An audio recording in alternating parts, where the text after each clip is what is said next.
Bonjour et bienvenue dans ce nouvel épisode de 0, le podcast pour penser le travail. Quelles sont les conséquences pour les salariés d'une culture d'entreprise valorisant les heures supplémentaires? C'est à cette question, et bien d'autres, que nous allons répondre aujourd'hui avec notre invité Marc Verret, auditeur financier au sein du cabinet d'audit et de conseil EY, mais aussi délégué syndical CGT et porte-parole de l'intersyndicale EY et associés.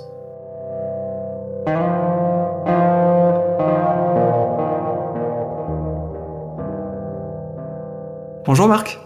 Bonjour. Avant que vous nous présentiez votre histoire au sein du cabinet d'audit et de conseil EY, je propose que vous commenciez par nous expliquer ce qu'est un cabinet d'audit et de conseil. Marc, ça sert à quoi et ça sert à qui, un cabinet d'audit et de conseil? Alors, donc un cabinet d'audit et de conseil, donc comme l'indique son nom, il y a bien deux activités distinctes. D'une part, donc les activités d'audit, donc qui correspondent aux activités de commissariat aux comptes, de certification des comptes des entreprises, c'est-à-dire la revue de la régularité des comptes, pour vérifier qu'il n'y a pas d'éléments frauduleux ou que les comptes sont correctement passés au regard des normes comptables. Et puis de l'autre côté, une partie conseil pour accompagner les entreprises dans leur stratégie, dans leur activité de transaction, dans le développement de leurs fonctions financières. Voilà. Et c'est quel type d'entreprises qui sont conseillées? Il y a du secteur public, il y a des start-up, il y a des multinationales, c'est un peu de tout type d'organisation, même des associations. Voilà, donc il y a pas mal de structures qui peuvent être accompagnées. Voilà. Et en fait, il existe plusieurs, évidemment, cabinets d'audit et de conseil. Vous travaillez au sein d'EY, et est-ce que vous pouvez nous expliquer ce qui différencie un cabinet comme EY d'autres cabinets comme KPMG, par exemple, ou Deloitte? On est sur le secteur des Big Four, donc les entreprises se ressemblent un petit peu toutes. EY a une image d'excellence et d'être à la pointe du secteur, puisqu'elle est particulièrement engagée sur la question de transformation technologique et digitale au sein même de l'entreprise, dans ses processus internes et dans les conseils qu'elle peut donner à ses clients. Ok. Et avant de rejoindre EY, pour comprendre un petit peu votre parcours professionnel, est-ce que vous pouvez me dire ce que vous faisiez? Est-ce que vous étiez étudiant ou est-ce que vous avez déjà un travail au préalable? Alors, j'ai fait 5 ans à l'Université Paris-Dauphine, 2 ans en licence d'économie-gestion et ensuite 3 ans en magistère de sciences de gestion. Ok. Et c'était votre volonté de commencer par un cabinet de conseil comme première expérience, ou c'est une opportunité qui s'est présentée à vous? C'est la voie naturelle après avoir fait ce cursus de faire au moins 3 à 5 ans dans un grand cabinet d'audit et de conseil pour continuer à se former et puis pour avoir de l'expérience professionnelle qui puisse mettre en avant la formation. Ok, donc vous dites 3 à 5 ans, c'est-à-dire que c'est une première étape vers quelque chose d'autre? Oui, en général, les salariés qui rejoignent les grands cabinets d'audit et de conseil ont passe en général ce temps de 3 à 5 ans pour pouvoir continuer à se former et ensuite rejoignent soit les directions financières, soit des grands groupes multinationaux ou deviennent dirigeants d'entreprise ou voilà, ça ouvre vers d'autres perspectives.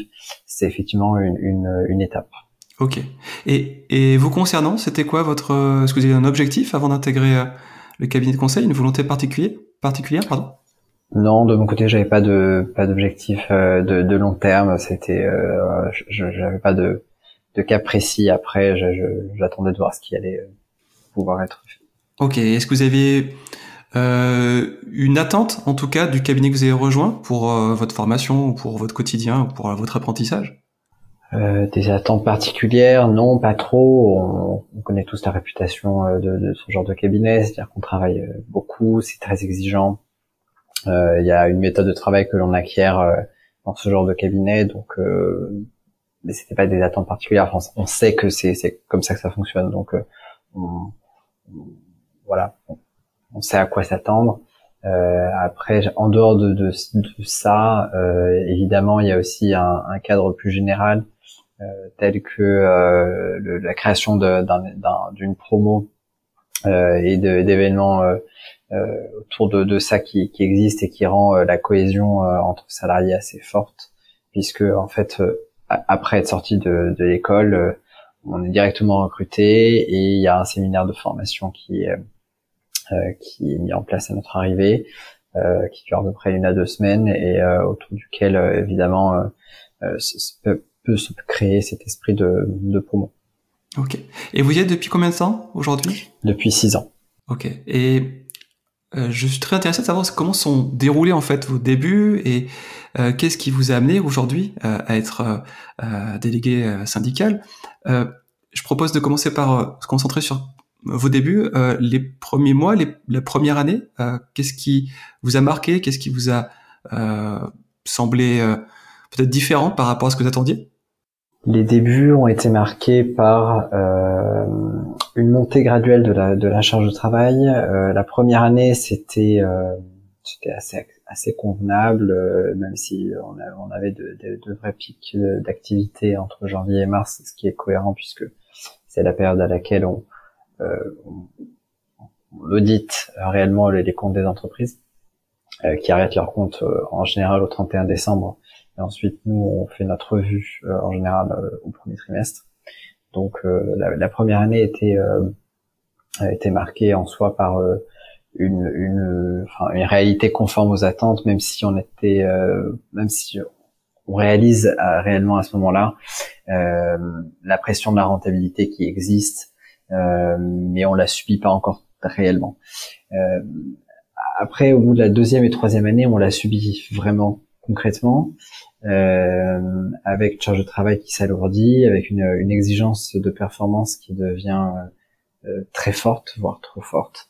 On voit autour de nous des personnes qui ont du mal, parfois à tenir vis-à-vis de ces exigences de performance. Et donc c'est ce qui crée un petit peu une prise de conscience que cette réalité commence à devenir peut-être pas forcément une bonne chose. Et vous parlez d'une charge de travail qui s'alourdit. Concrètement, ça veut dire que vous faites combien d'heures par semaine? C'était assez crescendo. En réalité, la première année, on peut dire qu'on faisait en moyenne entre 40 et 45 heures, avec des pics entre 50 et 55 heures.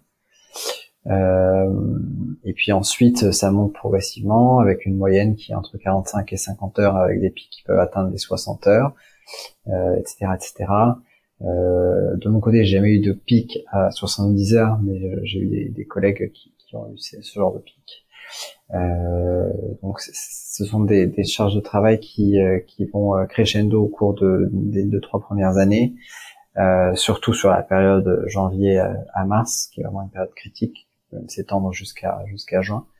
Et c'est vrai que ça devient compliqué parce qu'en réalité on est quand même des personnes jeunes, donc on a encore une vie à construire en parallèle du travail, et c'est vrai que ça devient compliqué parfois. Et vous parlez de performance tout à l'heure. Concrètement, c'est-à-dire on vous demande quoi pour être performant? On demande de faire les tâches de plus en plus rapidement. On demande de faire de plus en plus de tâches en un temps record. Donc à un moment donné, c'est vrai que ça devient compliqué. D'accord.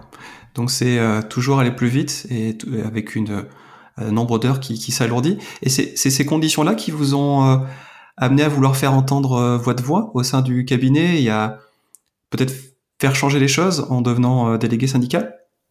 Exactement.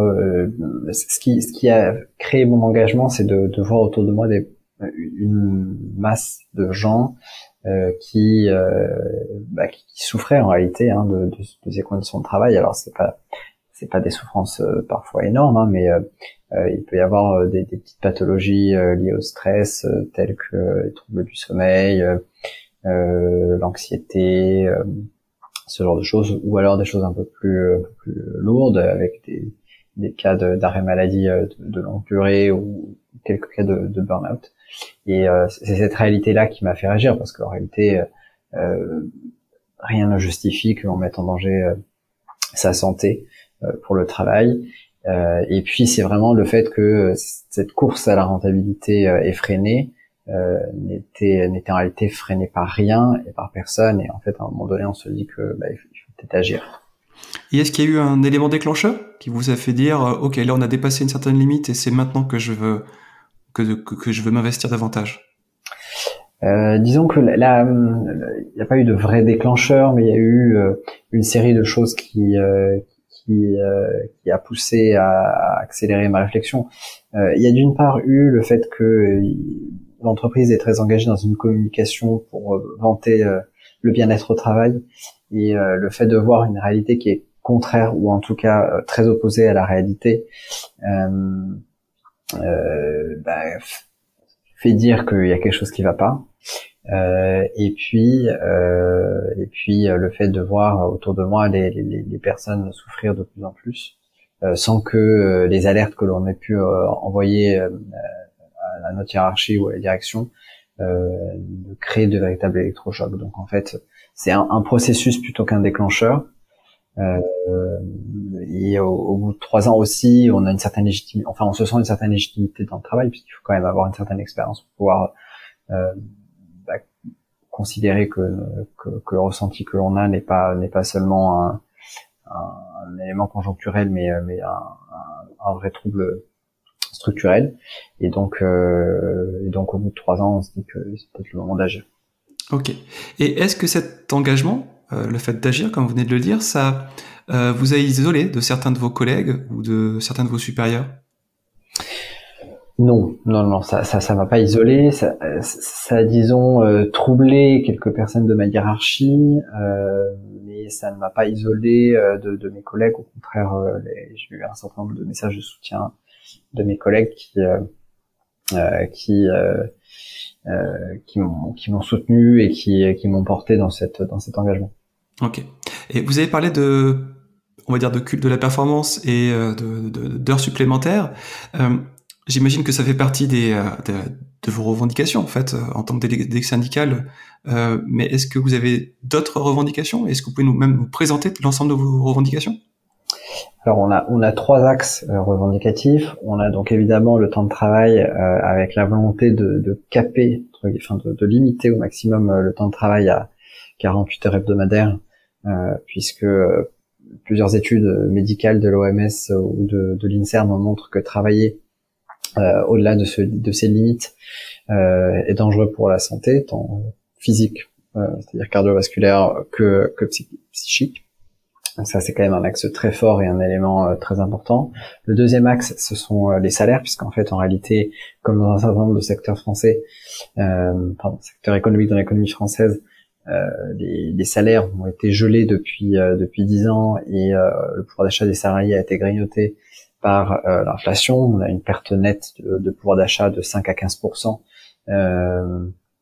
ce qui n'est quand même pas négligeable, et surtout si on se projette dans l'avenir, c'est surtout très embêtant parce que à un moment donné, ça vient renier réellement les capacités de pouvoir d'achat et voilà. Et le troisième axe, c'est plus une revendication sur la transparence et sur la gouvernance, avec on souhaite que la gouvernance soit plus transparente, que les processus RH soient plus clairs, que l'on sorte un peu de la culture du secret qui peut exister au sein de ces cabinets, avec une mentalité de cours qui devient vraiment d'un autre âge. Et vous dites au sein de ces cabinets parce que ce que vous décrivez, c'est pas spécifique à EY, c'est aussi ce qu'on peut retrouver dans d'autres cabinets. Vous parlez du Big Four, donc de KPMG ou de Deloitte. Oui, alors évidemment les réalités sont modulables parce que c'est pas du copier-coller, mais évidemment que ces réalités-là se retrouvent dans l'ensemble des cabinets du secteur, que ce soit dans les Big Four ou dans d'autres cabinets de conseil. On peut faire écho à ce qui s'est passé chez Goldman Sachs en mars 2021, ou à Londres, où des salariés ont demandé, on fait signer une pétition pour que leur temps de travail soit limité à 80 heures par semaine. Alors évidemment, on est sur d'autres quantums, mais disons que c'est un élément d'ensemble qui existe dans le secteur, avec une volonté des salariés de faire évoluer les choses petit à petit. Alors il y a aussi un élément générationnel avec l'arrivée sur le marché du travail de la génération Z et les éléments liés au Covid avec le télétravail qui bouscule aussi le modèle établi. Mais en tout état de cause, oui, ce qui se passe chez EY n'est pas isolé à EY. D'accord. C'est quelque chose qui est plus global.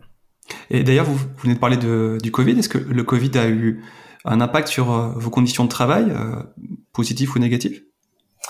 Alors il y a eu deux effets. Il y a eu d'une part le fait que l'on ait économisé le temps de transport, donc là il y a eu un vrai gain, surtout quand on parle de l'Île-de-France avec des temps de trajet qui peuvent aller à plus d'une heure, enfin plus de 2 heures par jour.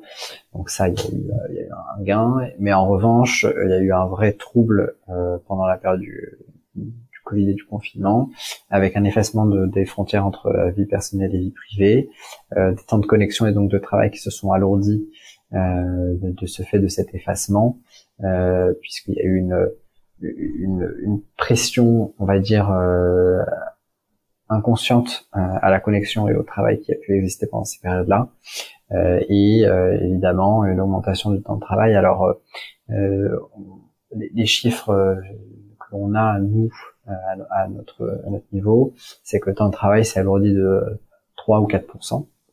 Donc, ce qui paraît pas énorme, mais quand même, mis bout à bout, ça fait quand même une à 2 heures de plus par semaine. Donc mine de rien, c'est pas neutre.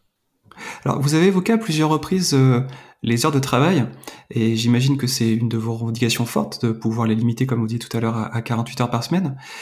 Ça me pose une question, parce que en introduction, vous expliquez que dans les cabinets de conseil, c'est un petit peu inhérent, même endémique en fait, c'est-à-dire qu'il y a une culture forte du travail des heures supplémentaires et que c'est valorisé et valorisant en fait de faire beaucoup d'heures. En demandant à limiter ces heures-là, est-ce que vous n'avez pas peur de vous confronter à une culture d'entreprise, mais aussi une culture d'un secteur, et donc peut-être faire face à un mur et une incompréhension, car ça fait partie, entre guillemets, c'est l'ADN même de ces cabinets-là? Alors, oui et non. Oui, effectivement, historiquement, la culture de la performance est très forte au sein de ce genre d'entreprise, et une partie des salariés y adhèrent. En revanche, il y a une remise en cause de cette culture de la performance. D'une part, une remise en cause générationnelle, puisqu'on voit qu'une nouvelle génération remet en cause cette culture de la performance sans limite. Et d'autre part, il y a la prise de conscience qui monte petit à petit aussi, que cette culture de la performance ne peut pas être sans limite et qu'il doit exister un certain nombre de garde-fous pour protéger d'une part la santé et la sécurité des salariés, mais aussi la qualité du travail et la capacité de réflexion qui peut exister, puisqu'évidemment, à un moment donné, à force d'étirer les heures de travail, la performance devient s'effiloche petit à petit. Donc voilà, il y a une remise en question de cette culture qui existe, parce que ce modèle a trouvé ses limites. Il a trouvé ses limites parce que les nouvelles générations y croient moins, et il a trouvé ses limites parce que il y a une prise de conscience que cela peut atteindre la santé des salariés, et une remise en question on va dire plus anthropologique aussi, avec le développement du télétravail et de la quête du sens qui se développe depuis un certain nombre d'années, où les gens se demandent où est le vrai sens de leur vie, et le travail peut ne pas totalement les combler vis-à-vis de cette question-là. Et il faut quand même le dire, il y a une remise en question du modèle en lien avec le partage de la valeur, puisque dans ce genre d'entreprise, il existait d'assez faibles écarts de rémunération entre le haut et le bas de la pyramide. Quand on met au regard de l'industrie, les écarts étaient quand même relativement faibles, puisque on pouvait parler d'un écart de 1 à 10-15 entre le plus bas et le plus élevé des salaires. Et aujourd'hui, cet écart se creuse. On voit que les rémunérations des top 10 dirigeants ont augmenté de plus d'un tiers au sein de l'entreprise en 13 ans. Alors que la rémunération moyenne des salariés n'a que quasiment pas évolué. Voilà, donc il y a une remise en question aussi de ce modèle-là parce que les salariés ils trouvent moins leur compte financièrement et qu'ils se demandent où va la richesse créée par leur performance. D'accord. Et aujourd'hui, donc vous êtes délégué syndical CGT et porte-parole de l'intersyndicale d'EY. Ça m'amène une question, c'est-à-dire que CGT, syndicat et cabinet d'audit et de conseil, ça me semble deux mondes qui ne sont pas très familiers. Comment justement ces deux mondes cohabitent ? Après, il y a effectivement l'étiquette CGT qui peut surprendre.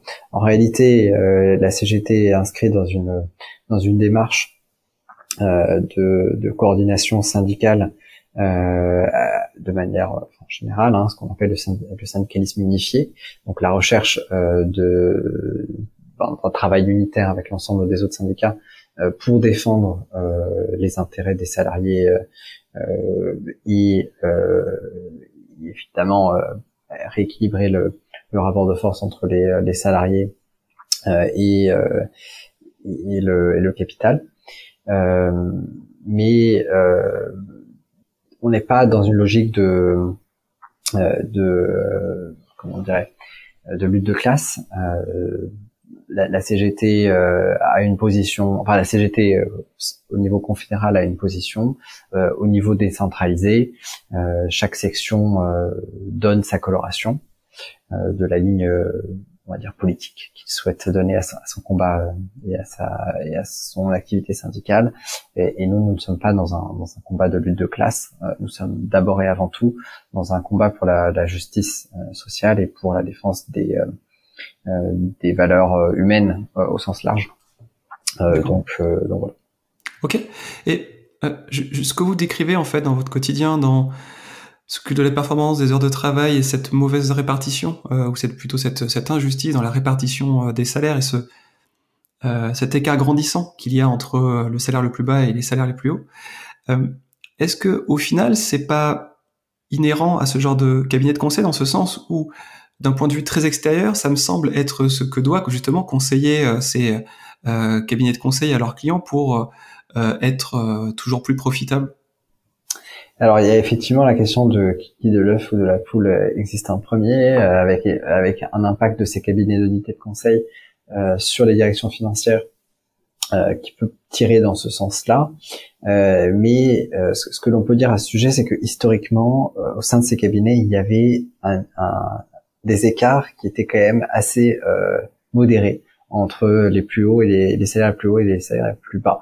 Le fait que ça s'échappe depuis la crise financière est évidemment un indicateur de ce qui se passe dans le reste de l'économie mondiale et un indicateur assez inquiétant en réalité.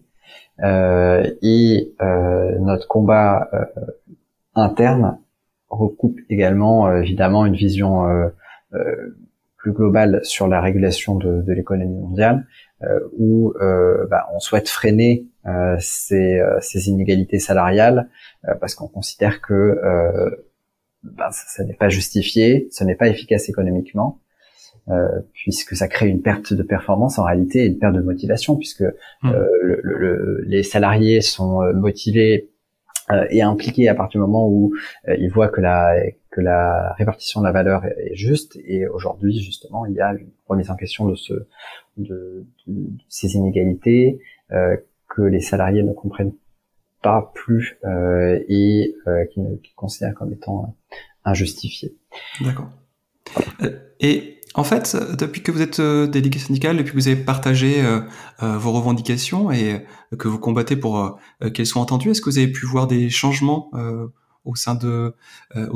Est-ce que ce soit des changements, peut-être des nouvelles règles qui sont parues, ou peut-être des changements culturels? Disons que l'action a surpris, ça c'est évident. Il y a notre action accompagne en réalité une modification culturelle que j'ai décrite précédemment, c'est-à-dire que il y a une remise en question du modèle préexistant et nos actions ne font qu'accélérer les choses, mais en réalité elles ne l'initient pas. C'est quelque chose de beaucoup plus profond. Il y a évidemment la prise de conscience quand même chez les salariés de l'importance du combat collectif, enfin de l'action collective en tout cas. La prise de conscience aussi que le syndicalisme n'est pas étranger à ce monde-là, qu'en réalité il peut totalement être compatible et s'inclure dans le paysage sans que cela ne soit sans que cela ne crée des problèmes ou sans que cela ne pose de soucis. Donc il y a effectivement disons une transformation culturelle pas lent avec l'entrée de ces actions collectives qui quand même faut le dire un peu une révolution culturelle. Ok. Je vous propose une dernière question concernant pour rebondir en fait sur ce que vous avez dit précédemment. Vous évoquez la volonté de mettre en place ou de défendre en tout cas une justice sociale au sein de l'entreprise. Ce qui fait poser cette question, c'est que peut-on vraiment espérer cette justice sociale dans un cabinet qui est réputé à la fois pour son manque enfin pas que ce cabinet, les cabinets d'audit et de conseil de manière générale, qui sont réputés pour leur manque de transparence, pour également participer à l'évasion fiscale ou être impliqué dans différents scandales comptables et financiers. Est-ce que vous pensez qu'on peut vraiment mettre en place une justice sociale au sein d'entreprises qui ont cette réputation-là ? C'est tout le cœur du combat, hein. Évidemment que si je suis impliqué, c'est que j'y crois.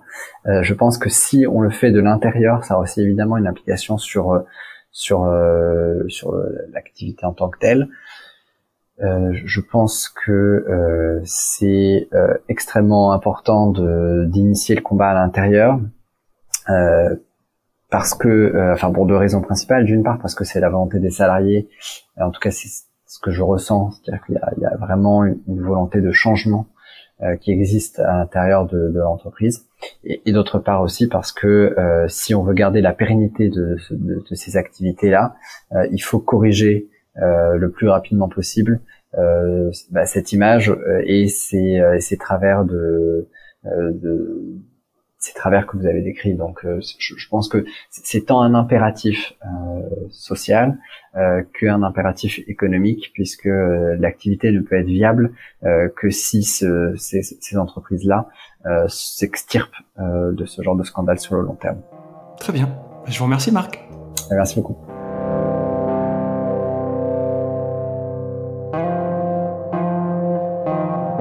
C'est sur ces mots que se termine ce nouvel épisode de 0, consacré à l'engagement syndical au sein des cabinets d'audit et de conseil. Je vous invite à suivre Marc Verret sur LinkedIn et Twitter. Je vous donne rendez-vous rapidement pour un nouvel épisode de 0, merci et à très bientôt.